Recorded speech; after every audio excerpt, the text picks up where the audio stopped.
خواجہ غریب نواز جب نئے نئے آئے نا اجمیر شریف میں تو خیمہ لگایا ہوا تھا خواجہ غریب نواز نے. خیمے میں خواجہ غریب نواز عصر سے لے کر مغرب کے وقت تک روتے رہتے تھے. ایک نوجوان اجمیر سے باہر گیا ہوا تھا پڑھنے کے لیے, کچھ عرصے کے بعد واپس آیا اور اس خیمے کے قریب سے گزر ہوا اور گزرا تو رونے کی آواز آئی. فوراً دیکھتا ہے کہ خواجہ غریب نواز رو رہے ہیں, ابھی غیر مسلم ہے, اسلام قبول نہیں کیا. فوراً گھر جاتا ہے, ماں سے پوچھتا ہے, ماں یہ مسلمانوں کا گرو کیوں روتا ہے, مسلمانوں کا بابا کیوں روتا ہے؟ میں ہر روز گزرتا ہوں, عصر سے مغرب کے مابین جو وقت ہے یہ روتا ہے. ماں نے کہا جاؤ اس سے پوچھ لو کیوں روتا ہے. وہ نوجوان خواجہ غریب نواز کے خیمے کے اندر آیا, کہا بابا میں ہر روز یہاں سے گزرتا ہوں, آپ کے رونے کی آواز آتی ہے, بتائیے آپ کیوں روتے ہیں؟ کہا جاننا چاہتے ہو میں کیوں روتا ہوں؟ میں نے ایک مدت اپنے مرشد کے ساتھ گزاری ہے, مرشد کی خدمت میں گزاری ہے, مجھے اپنے پیر کی یاد رلاتی ہے, پیر کی یاد رلاتی ہے. میں عصر سے مغرب کے وقت تک اپنے مرشد کی یاد میں روتا رہتا ہوں. اس نوجوان نے کہا اچھا میں نے تو سنا تھا کہ انسان کو جب درد ہوتا ہے, تکلیف ہوتی ہے تو تکلیف انسان کو رلاتی ہے, آپ کو تو محبت ہے, یہ محبت میں بھی انسان کو رونا آتا ہے؟ کہا ہاں ہاں ہے نوجوان, انسان محبت میں بھی روتا ہے. کہا تو پھر مجھے بھی رونا ہے, میں بھی رونا چاہتا ہوں, مجھے بھی رونا سکھا دیجئے. کہا تو رونا چاہتا ہے؟ رونا چاہتا ہوں. کہا ٹھیک ہے, دو شرطیں ہیں, مسلمان ہو جا اور میرا مرید ہو جا. اس نے کہا میں ماں سے اجازت طلب کروں گا.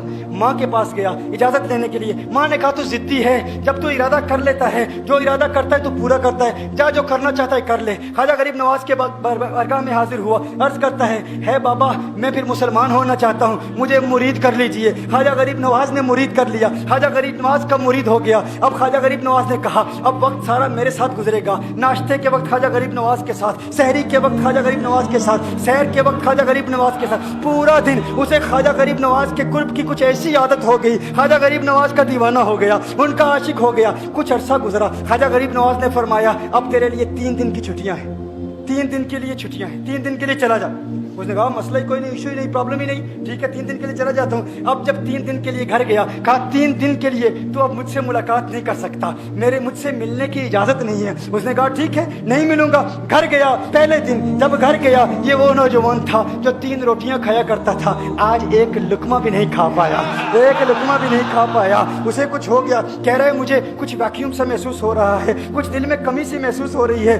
یوں وقت گزرتا گیا, رات کا وقت آیا, آنکھ نہ لگی, سو نہ پایا, مکان کی چھت پر چلا گیا. ماں نے دیکھا بیٹا چھت پر کیوں چلا گیا؟ ماں چھت پر جاتی ہے, بیٹے کیا ہوا؟ کہا پتہ نہیں ماں, میں تو فوراً سو جاتا تھا, آج نیند بھی نہیں آ رہی, آج کھانا بھی نہیں کھا پاتا. ماں تو چلی جا. ماں چلی جاتی ہے. یوں جب سحری کا وقت ہوتا ہے اس کی آنکھوں سے اشکوں کی برسات جاری ہوتی ہے, اس کی آنکھوں سے اشکوں کی برسات جاری ہوتی ہے. وہ رو رہا ہے, اس پر رکت تاری ہے. ماں آتی ہے, بیٹے کیا ہوا؟ کہا ماں مجھے پیار ہو گیا ہے, ماں مجھے محبت ہو گئی ہے, ماں مجھے عشق ہو گیا ہے. جا غریب نواز کے پاس, کہا مجھے بلا لو. اب یہ جدائی برداشت نہیں ہوتی, اب مرشد کی جدائی برداشت نہیں ہوتی. ماں فوراً خواجہ غریب نواز کی بارگاہ میں حاضر ہوتی ہے. کہا میں نہیں جانتی ہے مسلمانوں کے بابا, تو نے میرے بیٹے کو کیا دے دیا, تمہارا تعلق نہیں سمجھ پاتی, تمہارا رشتہ نہیں سمجھ پاتی, لیکن وہ تو رو رہا ہے, کہتا ہے واپس بلا لو. خواجہ غریب نواز نے کہا نہیں ابھی وقت نہیں ہے, میں اپنی زبان میں کہتا ہوں. گویا کہ خواجہ غریب نواز نے کہا ہوگا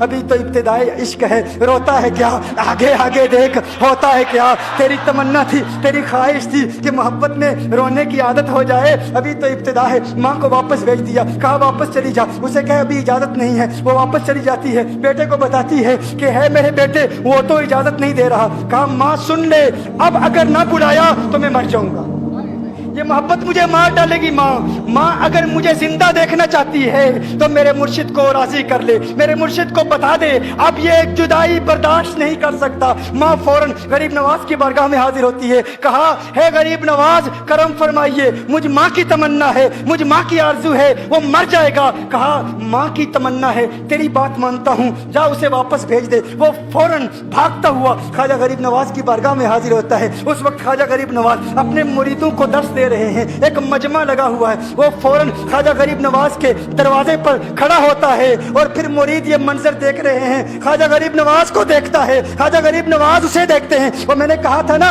نگاہ مست ملائی تو میں پلا کے اٹھے, جہاں وہ بیٹھ گئے میں قدا بنا کے اٹھے. خواجہ غریب نواز نے اس کی آنکھوں سے آنکھیں ملائی اور پوچھا اب پتا چلا محبت میں رونا کیسے آتا ہے, اب پتا چلا. اس نے کہا ہے غریب نواز کرم فرمائیے. فوراً